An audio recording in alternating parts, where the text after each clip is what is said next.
ఉషోదయం ప్రేమించు కాపరి ఉషా కిరణాలు ఉదయకాలపు వాక్య ధ్యానమునకు మిమ్మల్ని ఆహ్వానిస్తున్నాం. ప్రార్థన. పరిశుద్ధుడైన మా పరలోకపు తండ్రి, ఈ ప్రాతకాల సమయానికై స్తోత్రములు చెల్లించుకుంటున్నాం.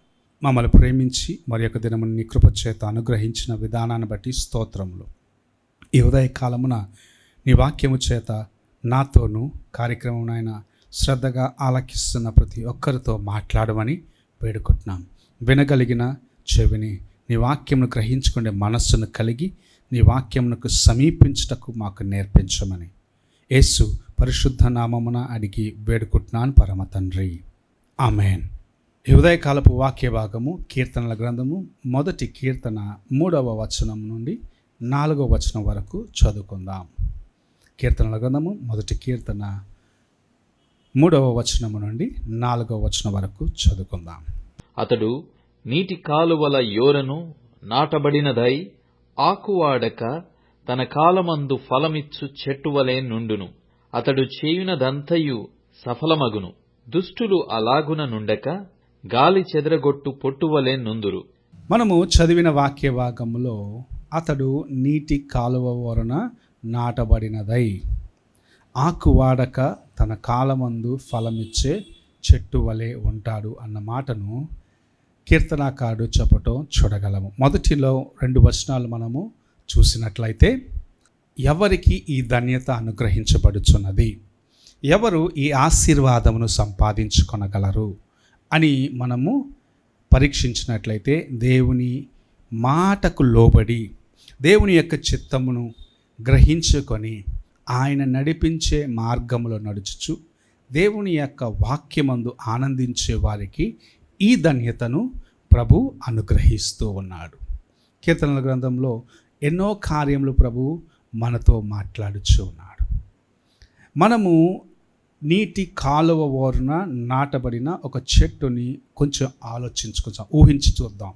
ఆ చెట్టు వేసవి కాలమైనను సరే, ఎప్పుడైనా సరే ఆకులు పచ్చగానే ఉంటాయి. తన కాలమున నీరు లేదు, ఎండాకాలం వచ్చినది, నీరు లేదు, నీటికి కొరత ఉన్నది అని ఎన్నడూ ఆ చెట్టు గట్టు మీద ఉన్నది కనుక దానికి ఎన్నడూ ఆ కొరత రాదు.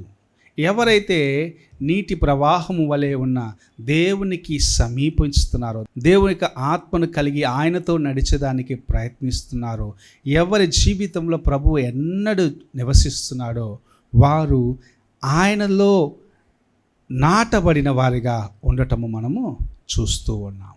అలాంటి వారు ఎన్నడూ ఎటువంటి పరిస్థితుల్లో కూడా దేవుని యొక్క కృపను పోగొట్టుకున్నారు కనుక, దేవుని యొక్క కృప చేత నడిపించబడిన వారిగా ఉంటున్నారు కనుక, తాము ప్రతి పరిస్థితుల్లో ఆనందముగాను దేవుని యొక్క ప్రసన్నతను కలిగి ఉన్న వారిగాను, దేవుని వైపు చూసి నడిచేవారిగాను, ఆయన యొక్క జీవితమును వారు తమలో స్థిరపరచుకుని ఆయనలాగానే నడిచేదానికి ప్రయత్నించేదాన్ని బట్టి తమ జీవితంలో ధన్యకరమైన అనుభవంలోకి వెళ్తున్నారు.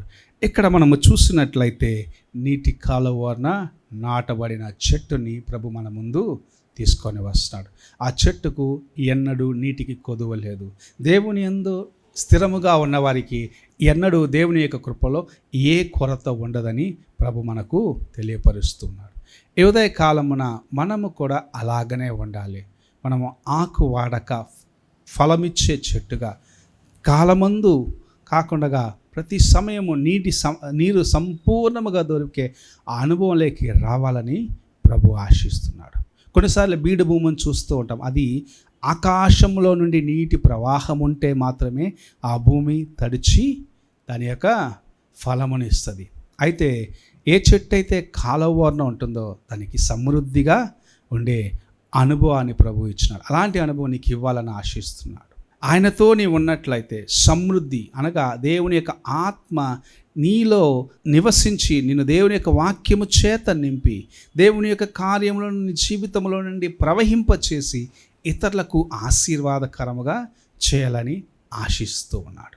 నీవు నీటి కాలువన నాటబడిన చెట్టు, నీవు దేవుని కోసము ఫలించే చెట్టుగా ఉండాలని ఆశించినట్లయితే ప్రభువు నిన్ను వెతికినప్పుడు, లేకపోతే ప్రభువు నీకు సమయం ఇచ్చినప్పుడు నీవు ఆయన చెంతకు రావాల్సిన వ్యక్తిగా ఉన్నావు.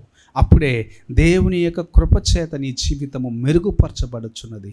అప్పుడే నీ జీవితమును ప్రభు ఆశీర్వాదకరముగా చేస్తాడు. నీవు నడిచే మార్గము ఆయన నీకు ముందుగా నడిచేవాడిగా, నీ మార్గంలో ఉన్న వాటన్నిటిని తొలగించేవాడిగా, నిన్ను బలపరిచేవాడిగా, తన యొక్క వాక్యము చేత నిన్ను తృప్తిపరిచి నిన్ను ఆశీర్వదించేవాడిగా ప్రభు ఉన్నాడని గ్రహించుకొని నీవు దేవుని యొక్క వాక్యమును నీ హృదయంలో నింపుకుంటూ దేవుని వైపు చూస్తూ ఆయనకు సమీపముగా ఉన్నట్లయితే నీటి కాలువ నాటబడి తన కాలమందు ఫలమిచ్చే చెట్టు యొక్క అనుభవం కలిగి ఉండేదానికి ప్రభు నీకు సహాయం చేస్తాడు. అలాంటి అనుభవం కావాలంటే ఈ ఉదయకాల సమయమున ప్రభు మనకు ఒక తరుణం ఇస్తూ ఉన్నాడు. నీవు చేయవలసిన కార్యము నీ హృదయమును దేవునికి సమర్పించుకోవాలి.